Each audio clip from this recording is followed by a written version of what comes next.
Hey guys, welcome back to Two Dudes Talking. Today we're going to be talking about action movies, where they've been, where they are now. Hope you enjoy the show.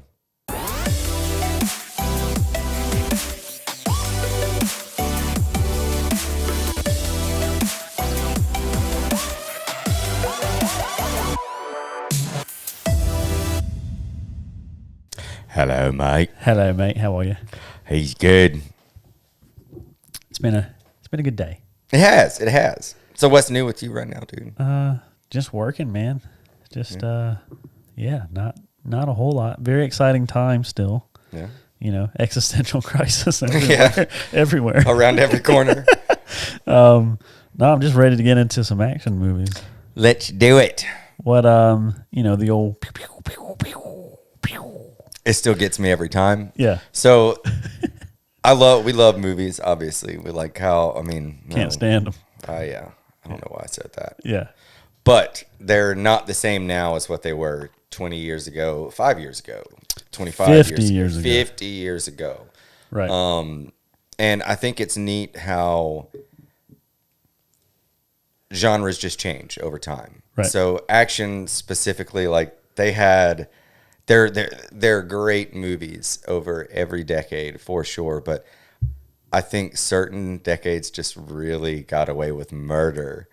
And yes, the 90s being one of them. the late 80s to like the mid 90s, we got away with some really good stuff. Yeah. And I mean, you can see some of that echoed a little more recently. Right. But so action movies on a broad scale, let's go backwards. Let's look at where we're at today and then kind of go back. Okay. Yeah. So currently, and for the past, I'd say about 10 years since we were talking about this, the Daniel Craig, James Bond, and like the Jason Bourne movies came out. Yeah. Your action movies nowadays are more focused on the elite. It's not all about the collateral damage, like the Bad Boys. They talk about that in Bad Boys. Like, you had to blow up a whole city to catch one pot dealer. Right. You know, and so these days, I mean, you've got like on Netflix, you have Extraction. You've got The Accountant. You've got The Old Guard, which are all focused on these elite small units that try and stay hidden, I guess. Right. I remember moving back a little further, you've got like Last Action Hero with Arnold Schwarzenegger, which is literally an action movie that's making fun of every other action movie and how actiony they are.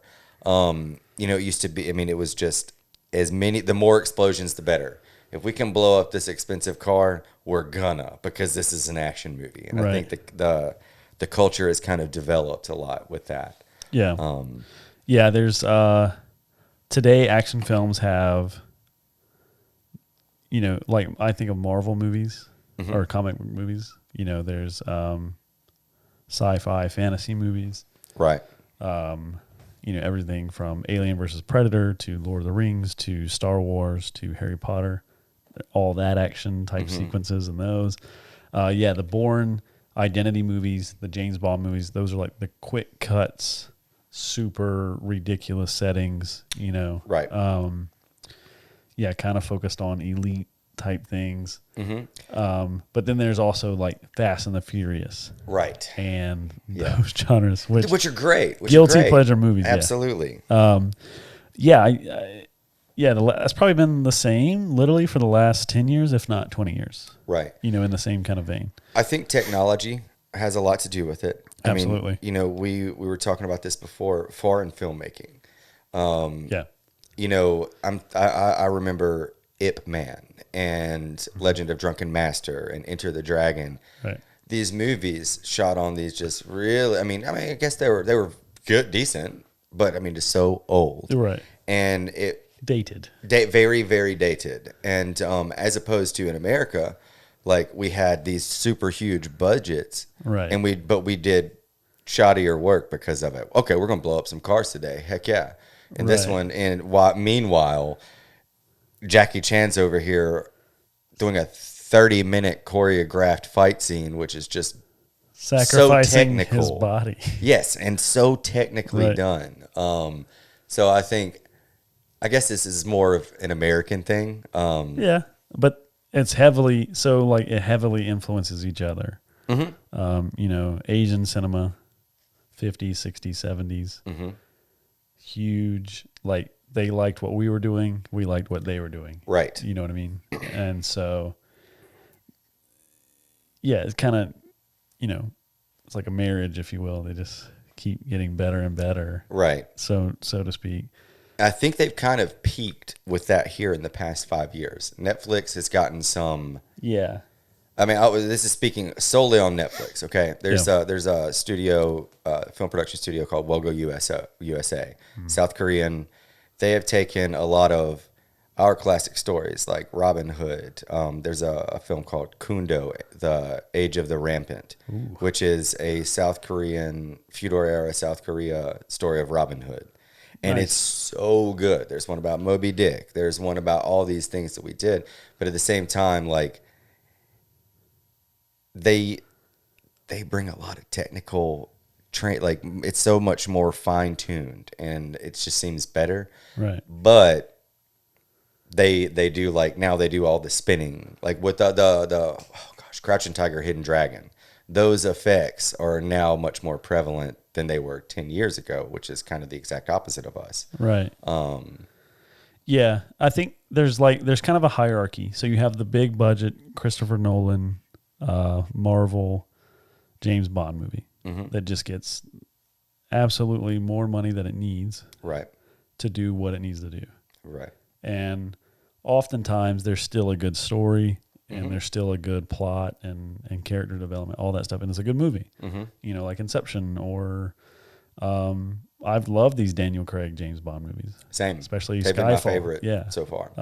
And some of the Marvel movies are really good movies, you know, for what they are. But then there's the B movie that doesn't get as much budget, doesn't have the best actors in it, that will get off, like you said, get away with murder a little bit. You know, it's like, and then there's the C movie that's like, Wolf Cop. holy shit. Yeah. This is Wolf Cop be on Netflix right now. Wild. It is. You know what I mean? It's just strictly for entertainment. Yeah. You know what I mean? Like no character development, no good plot. A direct copy even of something that's way more successful. Right. You know. I do like that there's a place for that though. Because I mean, sometimes people just want to watch garbage. Some of my favorite action movies, like when I was a kid, the Army of Darkness, which is part of the Evil Dead series. You've got a guy with a chainsaw strapped to his now missing hand that's fighting all of evil in a foreign world, and it's full of corny one-liners, and now it's got its own series on Netflix, which is great. Wow. I mean, and it's been very well received. Ash vs. Evil Dead on Netflix right now.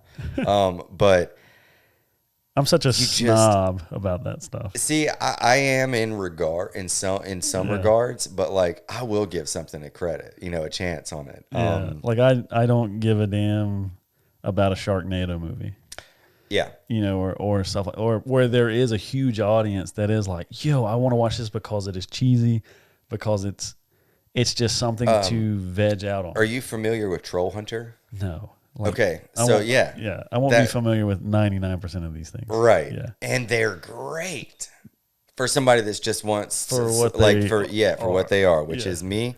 I'm gonna be in bed. I don't got nothing else to do. I'm gonna pop a Netflix movie on my phone and fall asleep in, you sucker. Yeah. And see, why not do that with something that I got anyway? Yeah. Anyways, I'm not hating on them that much, but yeah, but I like where we're at right now. I do. The story doesn't seem to be. The story in these action movies today is all it needs to be is okay. There's a few movies that it needs to be exceptional, like the James Bond. You want a twist, you want something crazy, but like Old Guard, it was so predictable, right? But it was dope. It was done well. The action sequences were phenomenal. Yeah, they were great. They were good. Mad Max, completely different than the Mel Gibson as opposed to Tom Hardy. Tom Hardy. Completely different animals. That's a great movie. It is. They all are. Like, I mean, Mad Max in the old days was top of the line. It was Mel Gibson in his prime.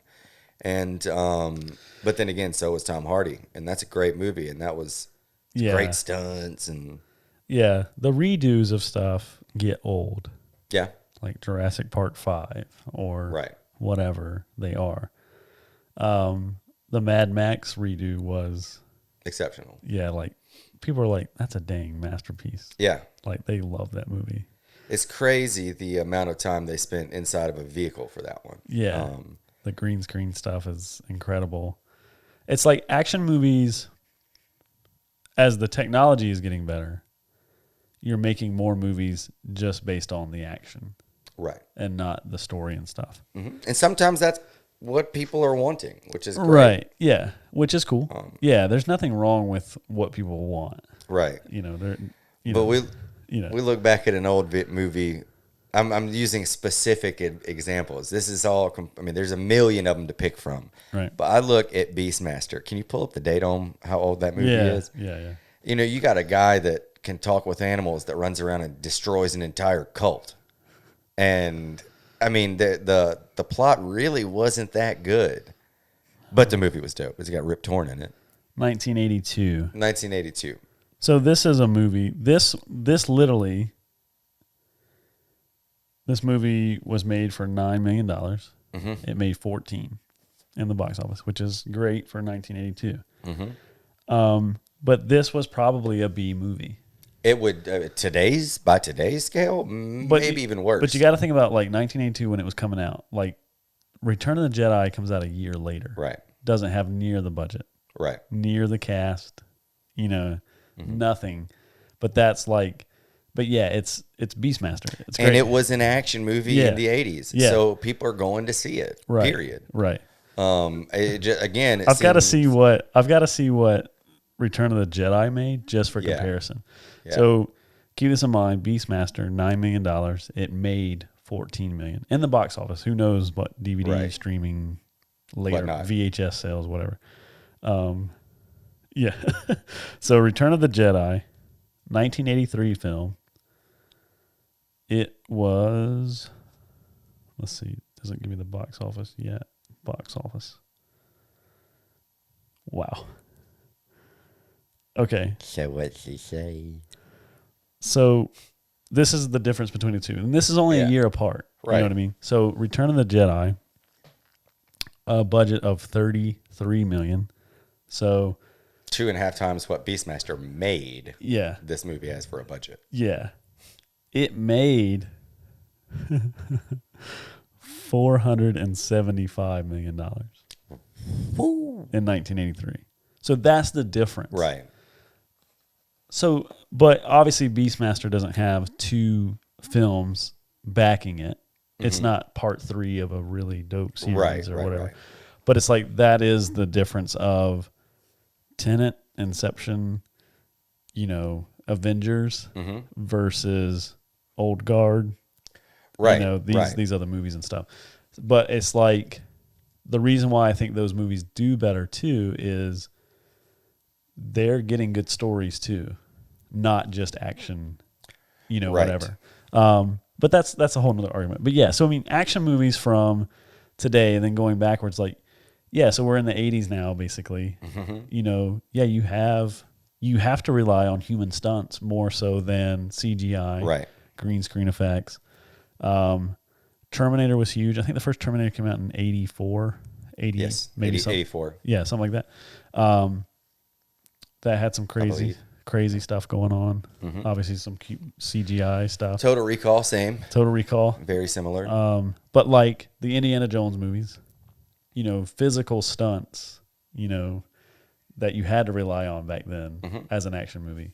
Obviously, in the 70s, in this research for this episode, it was more like cop dramas, shootouts, car chases. Yeah, 55 miles an hour. Yeah, just like not even the same thing.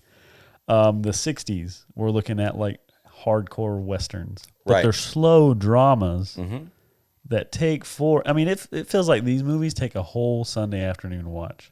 Right. You're like, damn, this is going to take forever. But that was a solid action back in those days. But It's when wild. the gunfights do happen or the shootouts or whatever, like boom. So I'm looking at some of these notes here, like the 50s, Japanese cinema was huge. Akira Kurosawa was one of the biggest directors of all time. He made this movie called Seven Samurai. Yeah. That is like top 10, top 5 films. It's one of the standards of all still. time. Yeah. Shout out Rusty Sheridan, Jordan Ellis, two guys. One was a professor at film school who loved Akira Kurosawa, and then Jordan Ellis, who loves him as well. But like those movies were influencing tons of stuff. But then you're also looking at like Alfred Hitchcock movies back in the day that are slow dramas, but had maybe a fight scene. Well, let's look at Lord of the Rings. Or like a very slow drama with some excellent action in there. Right. So the formula is kind of still the same. But I think a lot of movies today are still doing guilty pleasure movies are Fast and the Furious series for me. Like I love the first one's an amazing movie. Yeah. I'll fight anybody. Like it's a great movie. It's good. The rest of them are enjoyable for their own reasons. Boom, boom, boom, boom, boom. Yeah. But they're literally written to just get you to the theater to watch something ridiculous happen.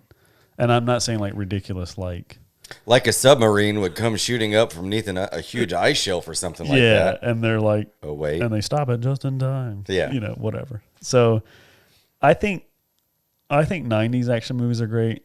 I like them. I like from across the board. Like, well, it's 80s, just that balance stuff shifts a lot, and like it's just kind of funny to see how that pans out. There have been some standouts over the past couple of years. Let's go back maybe as we're going through our childhoods. Here back to my childhood. Let's see.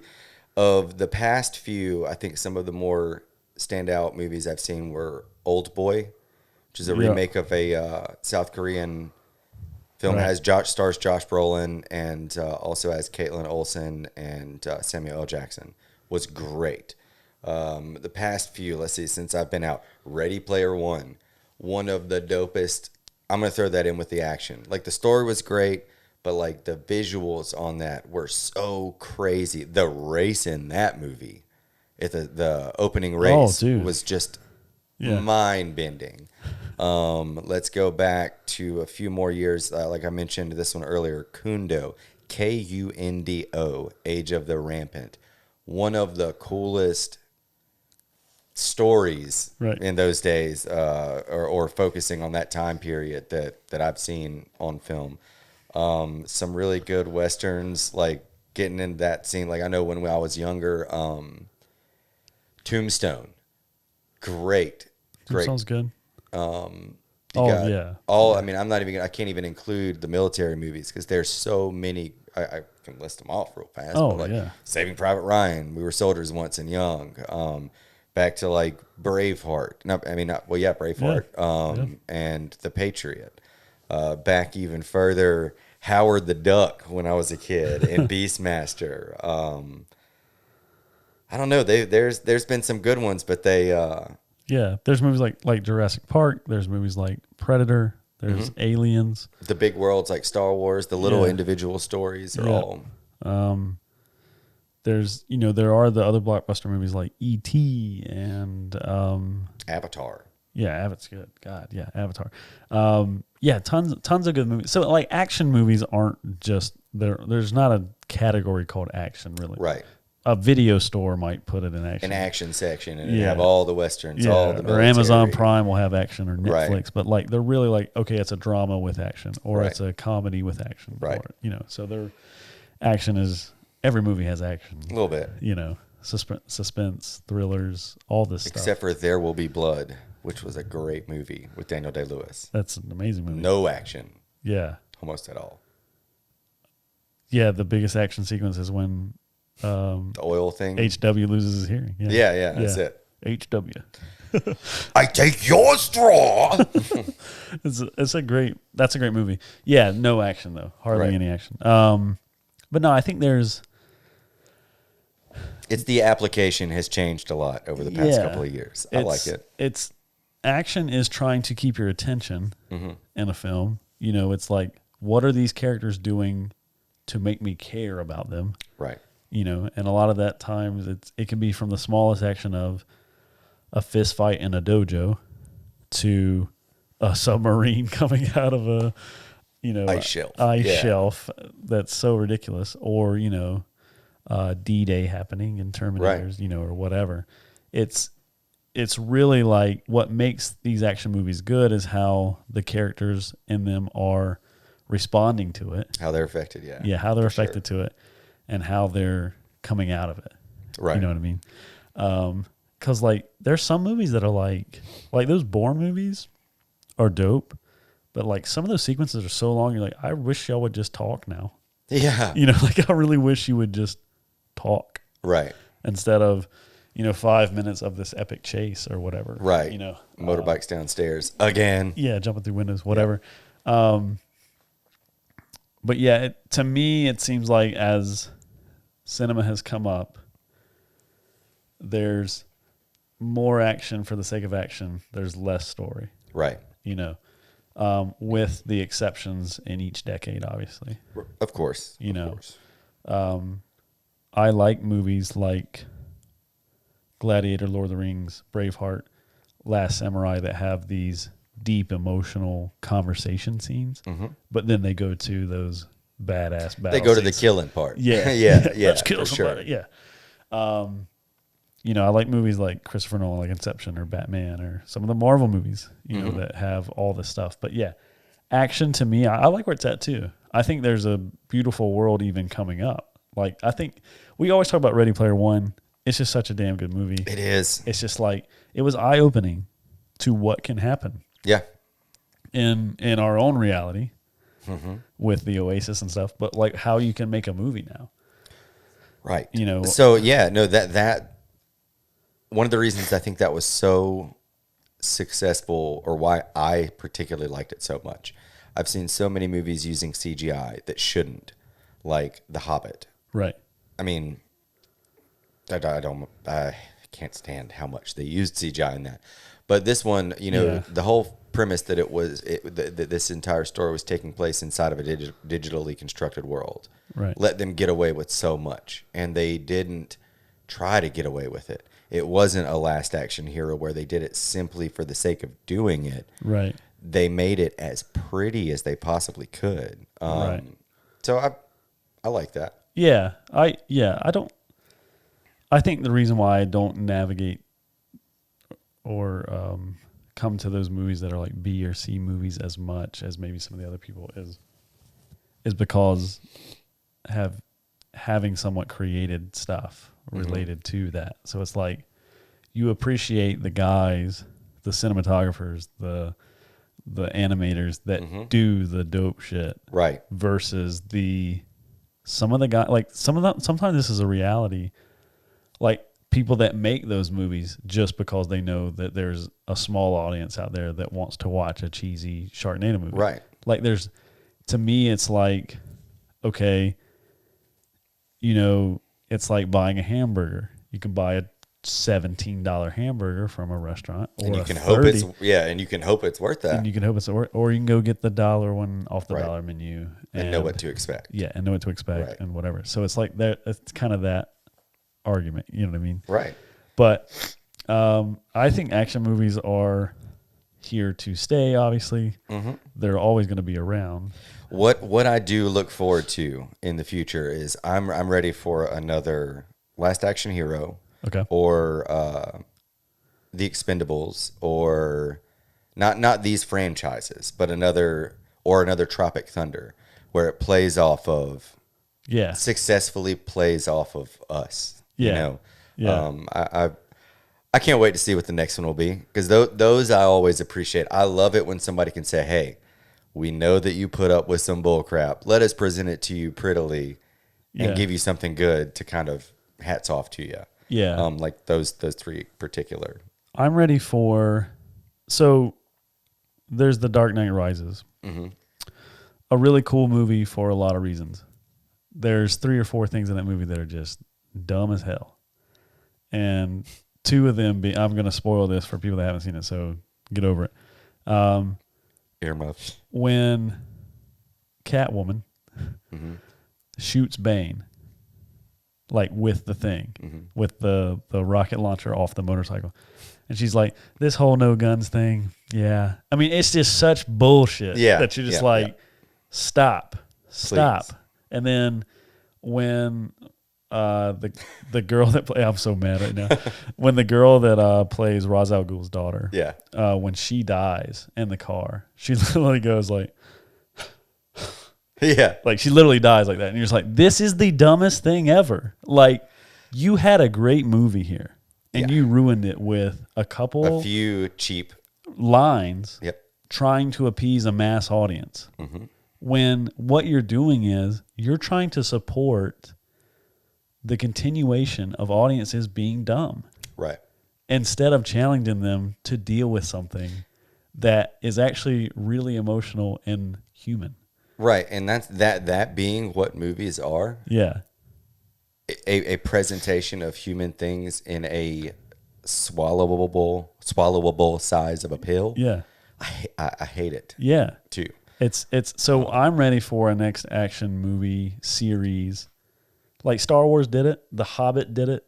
Like, they ruined them. You know what I mean? They're trying to just get that dollar. What do you think about the new Robert Pattinson Batman coming out? I think it's got really true potential. Same. I love him nowadays. After seeing a few things he's been a part of since the Twilight series, Right. That dude has my the biggest one being The Lighthouse with him and William Dafoe. Yeah. Can't wait to see what he does in Batman. Yeah, I think it's going to be great. I've read something the other day, actually, where it's focusing really on his own trauma.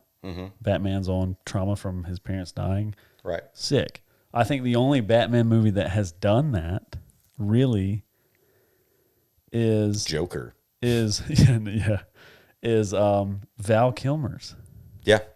Like, more than any of them. And those were probably some of the least serious. In what? They're super cheesy in a lot of ways. But like what I'm saying with the action movies that I want to be taken more seriously is like, I want an action movie that's like, you have these great scenes, you still have good exposition and plot and like characters. The Equalizer. Yeah, where it's just like you care, but you're not getting something cheap out of it. And it's like you can still have comedic relief. You know, you can still do all those great things. Even acknowledgement of the fact that you are being sold crap sometimes. Yeah. And that's okay. Yeah, but just not like, just give me a good movie. Right. Like that. And it doesn't have to be super serious like a Joker. It doesn't have to win Best Picture. Right. You know, it doesn't have to win Best Actor or, you know, I'd like it to. Right. Whatever those Old Boy. None of those awards. Great action movie, great story, blah, blah, blah. A damn good action movie is The Revenant. Yeah. You know what I mean? Yeah. Like, that's what I'm talking about, where it's like you can have this serious, there's humor in there. Like Tom Hardy's a funny dude. He's a quirky guy. In some of those scenes, even though he's a jerk in that movie. Right.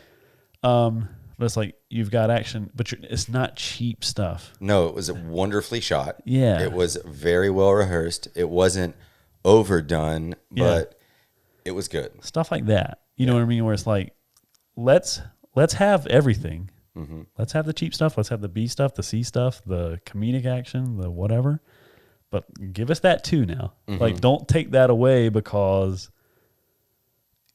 people aren't going to go see it. Right. Or whatever, as much as the stuff that's digestible more easily. Right. So, sorry I got a little rant there. I like rants. But that stuff is like, you can ask any of the other like filmmaking friends I have and stuff. That shit pisses them off. Well, I mean, it's unfortunate knowing how much we cater to that actually happening. Yeah. I mean, and we all do it. I do it too with certain things. Definitely in TV. Oh my God. You know, because the people that are making these things know that you want to escape.